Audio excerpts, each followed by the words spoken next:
To simplify the square root of 9, I would hope that we would see that 9 is a perfect square. 3 times 3 is 9, so the answer is going to be 3. But if we didn't see that, we can go through the same steps we go through for all of our simplification of radical problems, and we'll come up with the same answer.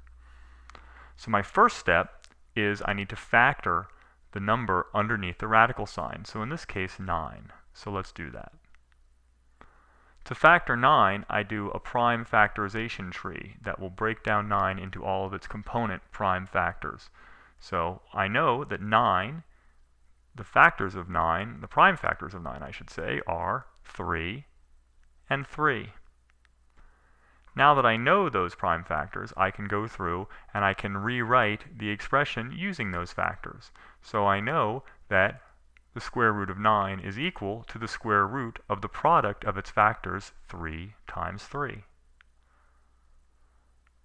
My next step is to circle any pairs I see in that second expression. So right there I see a pair of 3's, 3 and 3.